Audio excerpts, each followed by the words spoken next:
오늘 저희가 함께 살펴볼 자료는 워런 버핏 신화 2025년의 재해석이라는 글에서 발췌한 내용입니다. 워런 버핏, 가치 투자의 살아있는 전설이죠. 네, 그렇죠. 모르는 분이 없죠. 그의 투자 원칙, 참 단순하고 강력해 보이는데 과연 2025년 오늘 개인 투자자인 당신에게도 이게 그대로 통할까? 어쩌면 좀 위험할 수도 있지 않을까? 이런 질문을 던지는 자료입니다. 맞습니다. 이게 단순히 버핏의 원칙만 볼 게 아니라 그 성공 뒤에 숨어있는 뭐랄까 시대적 배경, 정보 접근성, 또 자본 규모의 차이 같은 것들을 좀 보자는 거죠. 그러니까 단순히 버핏 따라하기가 능사가 아닐 수도 있다. 그렇죠. 맹목적으로 따르기보다는 그의 지혜 중에 뭘 받아들이고 또 뭘 당신의 현실에 맞게 좀 바꾸고 어떤 건 어쩌면 과감히 버려야 할지 그걸 좀 같이 고민해보자는 취지입니다. 그 특별한 조건 말씀하셨는데 자료에서 2008년 금융위기 때 골드만삭스 투자건을 예로 들잖아요.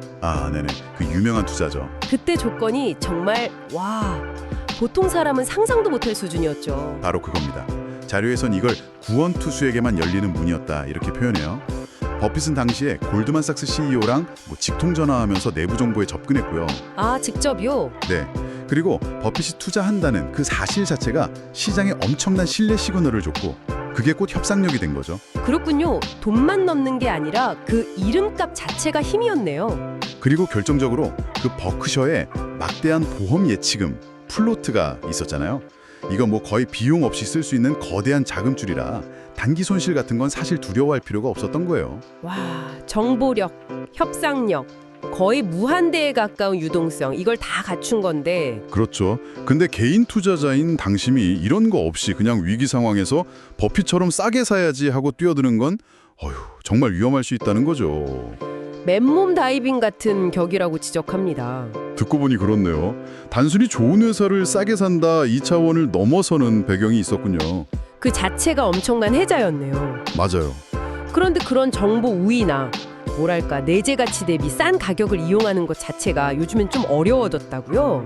시장 속도 때문에요? 네, 그렇습니다. 예전에는 어떤 정보가 가격에 반영되는데 시간이 좀 걸렸다면 지금은 완전히 다른 세상이죠. HFT 이런 것들 때문인가요? 네, 고빈도 거래 알고리즘이나 AI 뉴스 분석기들이 정말 눈 깜짝할 사이에 가격 차이를 다 메워버려요. 정보 반영 속도가 비교가 안 되게 빨라진 거죠. 그럼 싸게 살 기회 자체가 줄어드는 거네요? 그런 셈이죠. 그리고 기업의 경제적 해자 개념도 많이 진화했어요. 옛날 코카콜라의 브랜드 파워 같은 전통적 해자도 물론 중요하지만요. 네. 지금은 엔비디아의 큐다 생태계 같은 기술적 해자, 아니면 애플의 그 하드웨어 소프트웨어 통합 생태계 같은 플랫폼 해자가 훨씬 더 중요해졌다는 분석입니다. 버핏도 애플에 투자하면서 이런 변화를 인정한 셈이군요. 그렇죠. 어떻게 보면 버핏 스스로도 변화를 받아들인 거죠. 그래서 이 자료는 당신의 포트폴리오가 과연 이런 시장 속도 변화나 새로운 해자 개념을 잘 반영하고 있는지 한번 물어보는 겁니다. 혹시 너무 과거 방식에만 머물러 있는 건 아닌지 하고. 그러네요. 듣고 보니 10년 보유할 주식 아니면 10분도 갖지 말라. 이 유명한 말도 어쩌면 개인 투자자한테는 좀 다르게 해석해야 할 수도 있겠어요. 그냥 오래 가지고 있는 게 답은 아니다. 맞습니다. 개인에게 장기 보유는 사실 심리적으로나 재정적으로 꽤 큰 부담일 수 있거든요. 그렇죠. 돈이 묶이니까. 네. 자금이 묶여서 시장이 막 변할 때 다른 좋은 기회를 놓칠 수도 있고 이게 바로 기회비용이죠. 또 갑자기 돈이 필요할 수도 있고요. 생활자금 문제 같은 거요. 현실적인 문제네요. 그리고 더 좀 무서운 건 패러다임 리스크라고 할 수 있는데 아무리 좋은 회사였어도 산업 자체가 저물어버리면 답이 없잖아요. 노키아나 코닥처럼요. 네, 맞아요. 한때는 정말 대단했는데. 그렇죠. 여기에 요즘엔 ESG, 즉 환경, 사회, 지배구조 문제까지 고려해야 합니다. 이게 또 중요해졌어요. ESG까지요? 네. 설탕 관련 기업이나 아무튼 사회적 비용을 유발하거나 지배구조가 좀 투명하지 못한 기업들은 장기적으로 투자 매력이 떨어지거나 심지어 기관 투자자들이 아예 투자를 안 할 수도 있거든요. 버핏 포트폴리오 안에도 이런 비판을 받는 기업들이 좀 있고요. 장기 투자 관점에서 보면 정말 고려할 게 많아졌네요. 그러다 보니 자연스럽게 버크셔에서의 자체의 미래, 그러니까 버핏 이후에 대한 걱정도 나오는 거군요. 네, 맞아요. 시장은 계속 질문하는 거죠. 버핏이 없어도 버크셔가 지금과 같은 그런 협상력, 통찰력을 계속 유지할 수 있을까? 또 보험 사업의 핵심인 아지제인 같은 그런 핵심 인자가 만약 없다면 리스크 관리는 어떻게 될까? 이런 우려들이죠. 아이러니하네요. 시스템보다 사람에 투자한다는 버핏 철학이 오히려 버크셔를 버핏 한 사람에게 너무 의존하게 만들었다는 지적이군요. 그렇죠. 그런 비판적인 시각도 있다는 겁니다. 오늘 분석 정말 흥미롭습니다. 결국 워렌 버핏의 지혜를 아예 부정하자는 게 아니라 그 지혜가 나온 배경이랑 지금 당신이 처한 현실이 다르다는 걸 좀 제대로 보자, 이런 메시지 같아요. 정확합니다.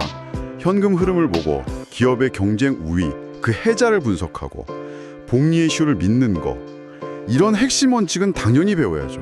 이건 수용해야 할 부분이고요. 네. 하지만 정보를 얻는 방법이나 투자 기간을 어떻게 설정할지, 또 ESG 같은 새로운 기준을 어떻게 적용할지, 위험 관리는 어떻게 할지, 이런 것들은 지금 시장과 당신의 상황에 맞게 계속 바꿔 나가야 한다는 거죠.